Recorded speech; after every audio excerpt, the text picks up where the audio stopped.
वृषभ राशि वालों, आपके पिछले जन्म का प्रेमी है यह एक इंसान। यह आपके आसपास ही है, आपकी जिंदगी में खुशियां ही खुशियां लाना चाहता है, चार चांद लगाना चाहता है, क्योंकि आपका इससे जो रिश्ता है, जो नाता है, वह इस जन्म का नहीं पिछले कई जन्मों का है। अगर आपने इसे पहचान लिया तो यह आपके लिए बेहद भाग्यशाली साबित होगा और सबसे बड़ी बात कि यह आपको वह सब दिलवाने में मदद करेगा जिसके लिए आप अब तक तरस रहे थे। भविष्य पुराण और ब्रह्म वैवर्त पुराण में कुछ ऐसी गुप्त बातें बताई गई हैं जिनके माध्यम से आप अपने पिछले जन्म के साथी, प्रेमी या फिर हम सफर को बड़ी ही आसानी से पहचान सकते हैं।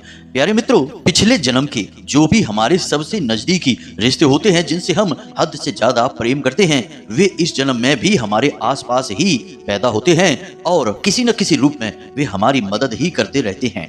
बस जरूरत होती है कि हम उन्हें पहचान लें। यदि किसी कारणों से हम उन्हें पहचान पाते हैं तो हमारा जीवन पूरी तरह से चमत्कारी ढंग से बदल जाता है। इसे आजकल की वैज्ञानिक भाषा में यूनिवर्सल कनेक्शन कहते हैं। मित्रों, यह ऊर्जाओं का संबंध होता है या यूं कहें कि आत्मा का आत्मा से संबंध होता है। इसे पहचानने वाले की तकदीर पूरी तरह से बदल जाती है और यह ब्रह्मांड या यूं कहें कि भगवान उसे सब कुछ देने के लिए तैयार हो जाते हैं। कहीं कहीं पर लोग इसके बारे में आजकल सोलमेट या फिर सोल कनेक्शन जैसे शब्दों का भी प्रयोग करते हैं। तो क्या है यह सब सारी बातें आज के इस वीडियो में आपको हम खोलकर बताएंगे। और कौन है वह इंसान जो आपके पिछले जन्म का साथी है, आपको हर खुशी देना चाहता है लेकिन अब तक आपने उसे पहचान नहीं पाया है, उसके बारे में सारी बातें खुलकर विस्तार से हम बताएंगे। मित्रों, आज का जो वीडियो टॉपिक है वह बेहद ही आकर्षक है और इस वीडियो में आपको बड़ा ही अद्भुत और वैज्ञानिक साथ ही साथ शास्त्रीय प्रमाणों के साथ जो ज्ञान प्राप्त होगा वह आपके जीवन को बदलने वाला होगा।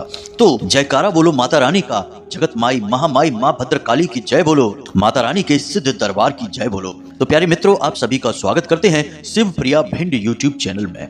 तो प्यारे मित्रों, कुछ लोग इस संसार में ऐसे होते हैं कि उनसे चाहे भले ही हम पहली बार क्यों ना मिले, लेकिन उनसे मिलते ही हम एक अजीब सा, एक अजब सा खिंचाव उनकी ओर महसूस करते हैं और उन्हें देखने के बाद हमारे मन में पहली बात यही आती है कि इस इंसान से हमारा कोई ना कोई नाता तो है। यानी इससे हम पहली बार तो मिल रहे हैं लेकिन हमारे मन में एक विचार यह भी चल रहा होता है कि इससे हम पहले से ही जानते हैं। और कई बार तो ऐसा भी देखा जाता है कि वह इंसान क्या सोच रहा है, वह इंसान क्या कहने वाला है, यह तक लोग आसानी से बता देते हैं जबकि यह पहली मुलाकात ही होती है। प्यारे मित्रों, यह जो दैवीय खिंचाव है, ये यूं कहे कि ऊर्जाओं का आकर्षण है, यह इतना शक्तिशाली होता है कि आप चाहकर भी उस इंसान के ख्यालों को अपने मन से निकाल नहीं पाते हैं। उसकी कही हुई हर छोटी बड़ी बात आपको अंदर तक छू जाती है और हम चाहे अनचाहे ही सही लेकिन उसकी ओर आकर्षित होते चले जाते हैं, खिंचते चले जाते हैं। प्यारे मित्रों, यह कुछ और नहीं, हमारा उससे पिछले जन्म का नाता ही होता है। हम पिछले जन्म में जरूर उसके साथ किसी न किसी ऐसे मजबूत रिश्ते से बंधे हुए थे, जुड़े हुए थे, जो कि हमारी आत्मा आज तक याद करके बैठी है। हम उसे इस जन्म में भी भुला नहीं पाए हैं, इसीलिए उसे देखते ही हमारी आत्मा उसे तुरंत पहचान लेती है। मित्रों, इसे ही यूनिवर्सल कनेक्शन कहा जाता है या फिर सोल कनेक्शन के नाम से भी जाना जाता है। अब यह तो सभी जानते हैं कि हमने जो इस संसार में जन्म लिया है यह कोई हमारा पहला जन्म नहीं है। इससे पहले भी हम सैकड़ों हजारों जन्म लेते चले आ रहे हैं और हर एक जन्म में हम किसी न किसी के बहुत अधिक नजदीक करीबी रिश्ता रखते थे। अब वैसे तो सारे रिश्ते सामान्य से ही होते हैं, लेकिन किसी न किसी जन्म में कोई ना कोई एक ऐसी विशेष घटना घटी होती है जब कोई एक इंसान हमारे लिए बहुत बड़ा त्याग करता है और हमारे दिल में हद से ज्यादा बड़ी जगह बना लेता है, या यूं कहें कि बहुत मजबूत बंधन के साथ जुड़ जाता है। फिर जब हमारी मृत्यु हो जाती है और हम दूसरा जन्म लेकर आते हैं और वह इंसान भी एक और जन्म लेकर इस संसार में आता है, तो जो हमारा भावनात्मक जुड़ाव या प्रेम बंधन उस इंसान से पिछले जन्म से जुड़ा हुआ था वह इस जन्म में भी कुछ न कुछ आंशिक रूप से जुड़ा रह जाता है। इसीलिए हमारे धर्म में यह कहावत भी कही जाती है कि सच्चे गुरु, सच्चे मित्र और सच्चे प्रेमी को तलाशना नहीं पड़ता, वह स्वयं ही आपसे एक न एक दिन मिल ही जाता है। तो यह तो एक सामान्य सी जानकारी थी जो हमने आपको दी। अब हम आपको बताएंगे कि आपके आसपास वह कौन सा इंसान है जो आपके पिछले जन्म का साथी है और जो आपके हर एक सुख दुख का भागी है और आपके जीवन को बदल सकता है। इसी के साथ साथ प्यारे मित्रों, हम आपको आपके मन के एक सबसे बड़े सवाल का जवाब भी देंगे कि आपको अक्सर यह लगता है कि आपके जीवन में हमेशा कष्ट ही कष्ट, दुख और तकलीफें क्यों हैं, इसका सबसे बड़ा कारण क्या है और कैसे आप अपने जीवन के हर एक दुख और तकलीफ से छुटकारा प्राप्त कर सकते हैं। इसी के साथ साथ प्यारे मित्रों, आने वाले 3 दिनों में आपके जीवन में जो बड़े ग्रहीय बदलाव होने जा रहे हैं, उसके आधार पर आपको किन कार्यों को करना चाहिए और किन कार्यों को भूल कर भी नहीं करना चाहिए, इस चीज के बारे में भी आपको सारी बातें विस्तार से बताएंगे। कहने का मतलब यह है कि वीडियो बेहद ही ज्ञानवर्धक है और पूर्ण रूप से ज्योतिषीय आकलन और शास्त्रीय पद्धति पर आधारित है। इस वीडियो को देखने के बाद आपको अपने जीवन के बारे में एक अनोखा नजरिया प्राप्त होगा, आपकी सोच बदल जाएगी, आपके काम करने का तरीका बदल जाएगा। हम इस बात की 100% गारंटी देते हैं। तो बस आपको ठंडे दिमाग से आज के इस वीडियो को पूरा देखना है और इस वीडियो में बताई गई हर एक बात को अच्छी तरह से समझकर अपने जीवन में उतार लेना है। प्यारे मित्रों, ज्ञान बिल्कुल ही अपाहिज है जब तक कि उसे जीवन में ना उतारा जाए। पुस्तकस्था तुया विद्या पर हस्तगतम धनम कार्यकाले समुत्पन्ने नसा विद्या न तद्धनम। पुस्तक में रखी विद्या और दूसरे के हाथ में गया हुआ धन कभी भी जीवन में काम नहीं आता है। जब आपको उसकी जरूरत होगी तब वह आपको कभी नहीं मिलेगा। कहने का मतलब यह है कि ज्ञान यदि आपने सिर्फ लेकर अपने दिमाग में रख लिया तो उससे जीवन नहीं बदलेगा। उस ज्ञान को आपको प्रयोग में भी लाना होगा, जीवन में उतारना भी होगा, तभी आपका जीवन बदलेगा और उस ज्ञान को भी सार्थक स्थान, महत्व प्राप्त होगा। उम्मीद है प्यारे मित्रों आप हमारी बातों को समझ चुके होंगे। तो चलिए अब वीडियो में आगे बढ़ते हैं, लेकिन इससे पहले हम चाहेंगे कि आप और हम दोनों मिलकर माता रानी को पूरे भक्ति भाव के साथ आभार व्यक्त करते हैं। तो चलिए कमेंट बॉक्स में लिखिए पूरे भक्ति भाव के साथ, जय मां भद्रकाली कृपा करो। माता रानी आपके ऊपर निश्चित तौर पर कृपा करेंगी और अगले 3 दिनों में आपको एक ऐसी खबर प्राप्त होगी, एक ऐसी सूचना मिलेगी जो आपके जीवन को बदल कर रख देगी, आपको खुशियां ही खुशियां देगी। इसी के साथ साथ प्यारे मित्रों, इस दास का आपसे एक छोटा सा निवेदन और है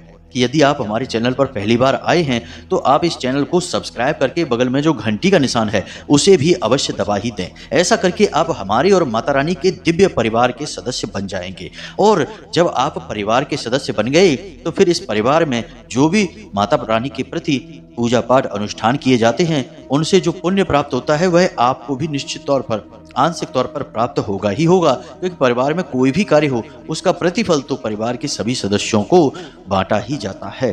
तो चलिए मित्रों, जल्दी से चैनल को सब्सक्राइब करिए, फिर आगे बढ़ते हैं। तो प्यारे मित्रों, हमारे पिछले जन्म के जो रहस्य हैं, जो बातें हैं, उन्हें जान पाना वैसे तो लगभग नामुमकिन है, क्योंकि लोगों की जो स्मृति है वह पूरी तरह से समाप्त हो जाती है पिछले जन्म की, और लोग इस संसार में आकर भागदौड़ भरे जीवन में इतने व्यस्त हो जाते हैं, या यूं कहा जाए कि माया के बंधन में इतनी बुरी तरह से जकड़ जाते हैं कि लोग परलोक की सारी बातें भूल जाते हैं, विस्मृति छा जाती है। लेकिन फिर भी हमारे प्राचीन काल के ऋषि मुनियों ने काफी रिसर्च करके, या यूं कहें कि यौगिक पद्धति का प्रयोग करके किताबों के माध्यम से हमें कई रूपों में ज्ञान दिया है, जिसे हम वेद, पुराण, उपनिषद कहते हैं। और इन्हीं पुराणों में, वेदों में कहीं ना कहीं पिछले जन्म से जुड़ी हुई कुछ विशेष जानकारियां भी होती हैं, जिससे कि जातक यह आसानी से जान सकता है। इसी प्रकार ज्योतिष शास्त्र में भी केतु की स्थिति को देखकर यह जाना जा सकता है कि जो आपके आसपास के लोग हैं, जो आज के इस समय के आपके रिश्तेदार हैं, उनसे आपका पिछले जन्म का क्या नाता था। लेकिन प्यारे मित्रों, वेदों की भाषा को समझने के लिए स्वयं वेदज्ञ होना बहुत आवश्यक है, और आजकल इतना समय किसके पास है कि लोग वेदों को पढ़ सके, पुराणों को पढ़ सकें और उसके ज्ञान को आत्मसात कर सकें। तो स्वयं श्रीमद् भागवत में लिखा हुआ है कि परोक्षवादः वेदोयम, यानी वेदों की भाषा जो है वह परोक्षवादी होती है। तो यदि आपने वेदों को पढ़ भी लिया तो उसके ज्ञान को आप ज्यों का त्यों समझ पाएं, इस बात की संभावना बहुत कम होती है, क्योंकि आपको वेदज्ञ होना पड़ेगा, यानी कि इस संसार को भूलकर उस परमात्मा में लीन होना पड़ेगा, इस माया के बंधन से मुक्त होना पड़ेगा, तभी आप वेदों की सही ज्ञान को ग्रहण कर पाएंगे। तो यह बहुत बड़ी बात हो जाती है। किसी साधारण मानव के लिए ये सारी विधियों को अपना पाना लगभग नामुमकिन है। तो अब ऐसे में अब आपके पास एक ही उपाय है कि जो शास्त्रों में कुछ संकेत बताए गए हैं, जो विशेष बातें बताई गई हैं, बस उन संकेतों और बातों को आप पहचानें और उनके अनुसार अपने जीवन का सही आकलन करें, अनुमान लगाएं, तो आपको कुछ इस प्रकार का आइडिया लग जाएगा कि यह कौन इंसान है जो आपके पिछले जन्म का साथी है। तो अब सारी बातें आप ध्यान से सुनिए। अब जो हम आपको बताने जा रहे हैं वे सारी बातें आपके इसी मुख्य विषय से जुड़ी हुई हैं। तो हम आपको बताने जा रहे हैं वे 5 बहुत बड़े संकेत, जिन संकेतों से आप यह आसानी से पता लगा लेंगे कि इस इंसान से जो आपके आसपास रिश्ते नाते हैं, जो आपके संबंधी हैं, मित्र हैं, उनसे आपका पिछले जन्म का किसी प्रकार का रिश्ता नाता है या नहीं है, और यदि था तो कौन सा रिश्ता था। तो जैसा कि हमने वीडियो की शुरुआत में ही आपको बताया, सबसे बड़ा जो संकेत है वह है आकर्षण। जी हाँ मित्रों, अब इस संसार को जैसा हम समझते हैं यह संसार वैसा नहीं है। यानी कि हम अपनी 5 कर्मेंद्रियां और 5 ज्ञानेंद्रियों के माध्यम से इस संसार को जितना समझ पाते हैं, यह संसार केवल उतना नहीं है, उससे भी कहीं अधिक इस संसार की महिमा है। जी हाँ मित्रों, ऊर्जाओं का ऐसा विशेष ताना बाना है जिसे हम समझ नहीं पाते हैं, क्योंकि हम इस भौतिक शरीर के अंदर हैं और हम इस भौतिक दुनिया में जो हमें दिखता है, सुनाई देता है, महसूस होता है, बस उसे ही जान और समझ पाते हैं। लेकिन हमारे अंदर, या यूं कहें कि हमारा जो असली स्वरूप है, आत्मा का स्वरूप है, वह इस संसार की संपूर्ण ऊर्जाओं के ताने बाने को अच्छी तरह से जानती है। और इस आत्मा ने यह अकेला एक शरीर धारण नहीं किया है, इससे पहले भी इसने कई सैकड़ों और हजारों शरीर धारण किए हुए हैं। तो इस आत्मा के पास उस परम ब्रह्म का भी ज्ञान है कि वह कहां से आई है और कौन है उसका असली मालिक। और इस आत्मा को यह भी पता है कि इस संसार में किस तरह से कार्य होता है, यानी कि कैसे मृत्यु, कैसे जन्म और कैसे पुनर्जन्म, कैसे आत्मा नए शरीर को धारण करती है। यानी जिसे हम ब्रह्म ज्ञान कहते हैं, दैवीय ज्ञान कहते हैं, वह इस आत्मा के पास भरपूर है। तो आत्मा इस संबंध को अच्छी तरह से पहचान जाती है, ऊर्जाओं के इस आकर्षण को अच्छी तरह से पहचान जाती है। तभी ऐसा होता है कि आप किसी इंसान से पहली बार ही मिले और आपको वह अच्छा लगने लगता है। उसकी बातें, उसके शब्द, उसकी आवाज, उसका चेहरा, उसकी चाल ढाल, कपड़े पहनने का तरीका, हर बात आपको बहुत अच्छी लगती है। आप उसकी ओर ना चाहते हुए भी खिंचे चले जाते हैं। आपका मन करता है कि आप उसे बस सुनते रहें, देखते रहें, उसकी हर एक बात को मानते रहें, जबकि यह आपकी पहली मुलाकात होती है। यह कैसे हो सकता है कि किसी इंसान के प्रति हम इतना आकर्षित हो जाएं, वह भी मात्र पहली मुलाकात में।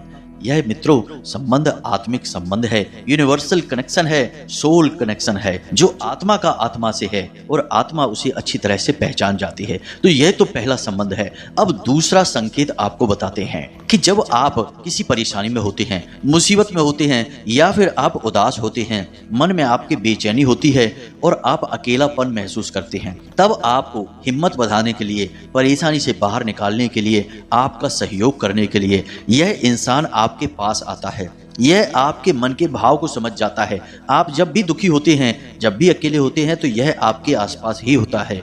अब यदि कोई एक ऐसा इंसान आपके आसपास है जो ऐसी परिस्थिति में आपका साथ देता है और बदले में आपसे कुछ भी नहीं चाहता है, यानी कि कोई आपकी चापलूसी नहीं करता, फिजूल की तारीफें नहीं करता, आपसे उसे कुछ भी लेना देना नहीं है, बस वह आपको खुश देखना चाहता है, तो आप समझ जाइए कि इस इंसान के साथ आपका जरूर पिछले जन्म का कोई ना कोई नाता अवश्य रहा है। जी हाँ मित्रों, तो यह तो दूसरा संकेत हो गया। अब तीसरा संकेत, यह बहुत महत्वपूर्ण है, इसे आप ध्यान से समझें। कभी कभी ऐसा होता है कि आपने मन में बस उस इंसान के बारे में विचार लाया, जैसे कि आपके आसपास कोई आपका रिश्ता है, नाता है, आपका भाई है, आपका प्रेमी है, या फिर आपका कोई मित्र है। आपने बस अकेले में बैठकर उसके बारे में मन में कोई विचार लाया कि अगर ये आपके पास होता तो आप इससे यह बात कह रहे होते, ऐसी ऐसी बातें करते, आपका मन अच्छा हो जाता, आपका टाइम पास हो जाता। ऐसी कुछ भी बात, मतलब कहने का यह है कि आप उसके बारे में विचार करते और आप देखते क्या है कि अचानक वह इंसान आपके सामने चला आ रहा है। जी हाँ मित्रों, अक्सर नहीं होगा यह, लेकिन कभी कभी ऐसा जरूर होगा। मतलब कहने का यह है कि आप जब भी उसके बारे में सोचेंगे तो हर बार वह आपके सामने नहीं आएगा, लेकिन अक्सर यह जरूर हो जाया करेगा कि आपने उसके बारे में विचार किया और वह आपके सामने आ गया। जी हाँ मित्रों, अब ऐसा क्यों हुआ? क्योंकि आपने जब उसके बारे में विचार किया तो आपके अंदर जो तरंगें ऊर्जा की उत्पन्न हुई, जो वाइब्रेशंस उत्पन्न हुई, उन वाइब्रेशंस को उस इंसान ने भी महसूस कर लिया और वह आपकी ओर खींचा चला आया। उसे पता चल गया, यानी उसके अंदर जो आत्मा है, उस आत्मा को पता चल गया कि आप उसे पुकार रहे हैं और वह आपकी ओर खिंची चली आती है। ठीक ऐसा ही इस प्रकार भी होता है कि आप किसी इंसान के बारे में बस सोच ही रहे हैं और अचानक उसका फोन आ जाता है। जी हाँ मित्रों, यह भी इस तरह के संबंध का एक मजबूत प्रमाण है। इसी के साथ साथ प्यारे मित्रों, कभी कभी ऐसा भी होता है कि आप कोई बात सोच रहे हैं, बस आपने मन में सोचा ही है और वह इंसान आपके आसपास है और वह अचानक से वही बात बोलने लगता है जो आप अभी अपने मन में सोच रहे हैं। तो आपको आश्चर्य होता है कि अरे, ये तो मैं अपने मन में सोच रहा था, ये तो मैंने किसी को बताया भी नहीं और यह इसको कैसे पता चल गया, इसने यह बात कैसे कह दी। और जब आप उससे पूछते हैं कि यह तो मैंने अभी किसी से बोला भी नहीं है, तो तुम्हें यह बात कैसे पता चली, तो वह भी यही कहेगा कि मुझे नहीं पता। क्योंकि प्यारे मित्रों, यह इस जन्म का संबंध नहीं है, यह इस स्थूल शरीर का जो इस जन्म में तुम्हें मिला है, इनका कोई संबंध नहीं है। यह आत्मा का आत्मा से संबंध है। इसलिए उससे जो इस शरीर में मौजूद है, उसे इस बात के बारे में कुछ भी नहीं पता, लेकिन उसके अंदर की आत्मा, उसके अंदर की जो ऊर्जा है, वह इस चीज को महसूस कर लेती है। इसीलिए दूसरे के मन की बात को भी आसानी से पता लगा लेती है। अब एक बात यहाँ पर हम आपको बता दें कि जो बातें हम यहाँ पर आपको बता रहे हैं, इन बातों को आपको समझने के लिए खुले विचारों का होना पड़ेगा और अपनी बौद्धिक बल का और तर्क शक्ति का पूरा प्रयोग करना होगा। क्योंकि जैसे जैसे हम आपको बातें बताते जा रहे हैं, आप इन बातों को अपने दिमाग में भी बैठाते जाएं और फिर अपने आसपास, अपने जीवन में चल रही घटनाओं पर इन बातों को फिट करने की कोशिश करें। जहां पर भी ये बातें सही तरीके से फिट हो जाएं, आप समझ जाएं कि बस यही है वह इंसान जिससे आपका पिछले जन्म का नाता रहा है। अब एक सबसे महत्वपूर्ण संकेत मित्रों, इसे आप जरा ध्यान से समझें। कभी कभी जीवन में ऐसा होता है कि हमारा कोई अपना होता है जिसके प्रति हमारे मन में कोई गलतफहमी हो जाती है, यानी कि गलत भावनाएं आ जाती हैं और हम उससे नाराज हो जाते हैं। कभी कभी तो हम उससे बुरी भली बातें भी कह देते हैं, कुछ ऐसे कटु शब्द कह देते हैं जो कि अच्छे नहीं होते हैं।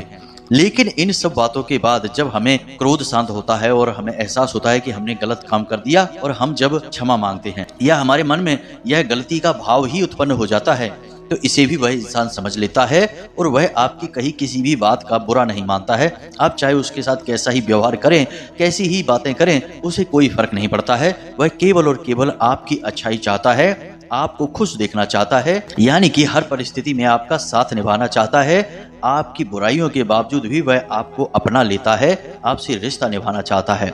यदि यह स्थिति है तो आप समझ जाइए कि यह निश्चित तौर पर आपका पिछले जन्म का सच्चा प्रेमी, सच्चा हमसफर रहा है। अब एक और संकेत है जो इसी संकेत से जुड़ा हुआ है मित्रों, इसे भी आप ध्यान से सुनिए कि आपके मन में उसके प्रति गलतफहमी पैदा ही क्यों होगी।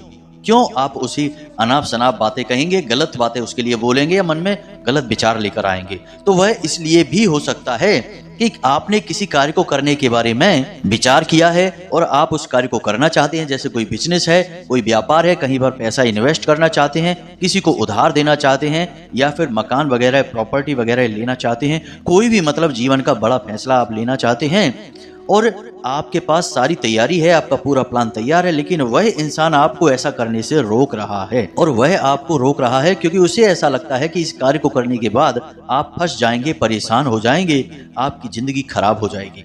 तो ऐसा लगने की वजह से वह आपको रोक रहा है और आपको लगेगा कि वह आपका बुरा चाहता है, आपका भला नहीं चाहता, तो आप उससे झगड़ा कर लेंगे।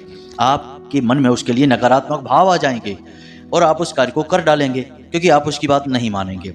अब यदि आपने उसकी बात मान ली तब तो अच्छी बात है, लेकिन यदि नहीं मानी तो आप उस कार्य को करेंगे और आपको परेशानी आएगी, आप संकट में फंस जाएंगे। फिर आपको उसकी बात याद आएगी कि अगर उसकी बात मान लेते तो अच्छा होता। कहने का मतलब यह है कि वह भविष्य में होने वाली किसी अनर्थ को, किसी अनचाही गलत घटना को पहले ही अनुमान लगा लेगा कि आपके साथ कुछ गलत होने जा रहा है, यानी अच्छाई के भेष में बुराई आपके पास आ रही है और आपको सताना चाहती है, दुखी करना चाहती है। इस चीज को वह पहले ही महसूस कर लेगा, लेकिन वह आपको समझा नहीं पाएगा। आप कहेंगे तो वह कहेगा पता नहीं, बस हम चाहते हैं कि आप इस कार्य को ना करें, बस इतनी सी बात वह बोलेगा। आप कहेंगे ये तो कोई बात नहीं है, हम तो जरूर करेंगे, और आप कर लेंगे, फिर आप परेशान हो जाएंगे। अब इस परिस्थिति को आप अपने जीवन में लगाकर देखें, आपके साथ ऐसा हुआ है कि नहीं। और हम जानते हैं कि आपके साथ ऐसा हुआ है निश्चित तौर पर, फिर आपको उस व्यक्ति के बारे में विचार करना है जिसने कि उस कार्य को करते समय टोक लगाई थी, आपको रोका था, और इसी की वजह से आपके मन में उसके प्रति गलतफहमी उत्पन्न हुई थी। जी हाँ मित्रों, ये छोटे छोटे से संकेत हैं जो सरल भाषा में आपके पिछले जन्म के रिश्ते नातों के बारे में, अपने प्रेमी के बारे में आपको ज्ञान देते हैं। अब वैदिक परंपरा में, पुराणों में जो चीजें लिखी हैं वे बहुत ज्यादा गूढ़ हैं, गहरी हैं। उन्हें समझ पाना एक सामान्य इंसान के बस की बात नहीं है। हमने पहले ही कह दिया है कि वेदों की भाषा परोक्षवादी होती है, परोक्षवादः वेदोयाम। तो अब यह परोक्षवादी भाषा को समझना भी बड़ा ही क्लिष्ट है, बड़ा ही मुश्किल है। तो सरल भाषा में समझ लेते हैं। तो हमने आपको सारी बातें सरल भाषा में समझा दी हैं। अब आप अनुमान लगाएं और जान जाएं कि कौन है आपका पिछले जन्म का साथी। अब यहाँ पर हम आपको एक बात और बता दें कि श्रीमद् भागवत ही यह कहती है कि हर इंसान किसी जन्म में पुरुष बनकर पैदा होता है, किसी जन्म में स्त्री बनकर पैदा होता है, क्योंकि ये शरीर जो है यह स्त्री और पुरुष का होता है, लेकिन जो आत्मा इस शरीर को धारण करती है वह ना तो स्त्री है ना ही पुरुष है, वह केवल ऊर्जा का शुद्ध स्वरूप है जो कि परम आत्मा से, या फिर यूं कहें कि ईश्वर की ऊर्जा से संचालित होती है और उसी में से निकली है और एक दिन उसी में विलीन हो जाती है। अब ग्रहों की जो चाल है आपकी राशि में, आपकी कुंडली में, उसके अनुसार हम आपको बता देते हैं अगले 3 दिनों में आपको ये 3 काम भूल कर भी नहीं करने हैं। पहला काम कि अपनी हरे रंग की कोई भी वस्तु किसी को दान नहीं करनी है। जी हाँ मित्रों, यह आपके लिए बहुत खतरनाक हो जाएगा, क्योंकि इस जून के महीने में बुध आपके लिए लाभ भाव में गोचर करेंगे और आपको अमीर बनाने के लिए कार्य करेंगे। और यदि आपने बुध से जुड़ी चीजों को ही किसी को दान कर दिया तो आप अपनी सदगति, अपने सौभाग्य को ही किसी को दान कर देंगे। तो आपको हरे रंग की कोई भी वस्तु किसी को दान नहीं करनी है। दूसरा, कि सफेद रंग का कोई भी कपड़ा, किसी भी प्रकार की कोई चीज किसी को नहीं देनी है, ना ही प्रयोग करने के लिए और ना ही दान देनी है। तीसरा, कि अगले 3 दिनों में आपके जीवन में एक ऐसी परिस्थिति बनेगी जब आपसे कोई भूखा इंसान भोजन मांगेगा या फिर कोई किसी प्रकार की भीख मांगेगा तो आपको उसका निरादर नहीं करना है। वह ईश्वर की परीक्षा है, स्वयं शनिदेव की परीक्षा है। तो आप उसे संतुष्ट करके भेजें, उसके चेहरे पर मुस्कुराहट लेकर आएं तो आप शनिदेव को प्रसन्न कर देंगे। असल में इन लोगों के यानी कि लेबर वर्कर और भिखारियों के जो अधिपति हैं वे स्वयं शनिदेव हैं और इन्हीं रूपों में वे आपके पास परीक्षाएं लेने के लिए आते हैं। तो इस मौके को बिल्कुल भी ना गंवाएं और उसे प्रसन्न करके भेजें। अब सबसे महत्वपूर्ण बात कि अगले 3 दिनों में आपको जब भी मौका लगे, अवसर मिले, तो आप गाय को एक आटे की लोई अवश्य खिलाएं। आपको क्या करना है कि आप आटे को गूंथें और उसकी एक रोटी बना दें और उस रोटी के ऊपर आप हल्दी से एक स्वास्तिक बना दें और उस स्वास्तिक के बीच में आप एक इलायची और कुछ चावल के दाने रख दें और उसके बाद उस रोटी को फोल्ड करके वापस से एक लोई का या एक पेड़े का आकार दे दें। उम्मीद है आप समझ गए होंगे। इसको आपको गाय को खिला देना है। आप यह शाम के समय खिलाएंगे और जब आप इसे गाय को खिला रहे होंगे उस समय आपका मुख दक्षिण दिशा और पश्चिम दिशा के बीच यानी कि नैऋत्य कोण की ओर होना चाहिए। बस आपको इतना सा कार्य करना है। इससे गुरु, बुध, शुक्र और माता लक्ष्मी चारों देवी देवता और ग्रह आपसे प्रसन्न हो जाएंगे और आपके जीवन में बन रहे पंचग्रही राजयोग और बुध आदित्य योग का आपको विशेष लाभ प्राप्त होगा। बस इस कार्य को आपको एक बार ही करना है अगले 3 दिनों के अंदर। तो इसी के साथ साथ मित्रों आज के इस वीडियो को विराम देते हैं। उम्मीद है कि जो जानकारी हमने आपको दी है इस जानकारी का प्रयोग करके आप अपने जीवन में किसी न किसी प्रकार से लाभ अवश्य उठा पाएंगे। अब यदि कोई प्रश्न उठता है आपके मन में तो आप कमेंट करके पूछ सकते हैं या फिर डिस्क्रिप्शन में दिए गए व्हाट्सएप नंबर पर मैसेज करके भी पूछ सकते हैं। समय मिलने पर हम आपके प्रश्नों के जवाब अवश्य देंगे।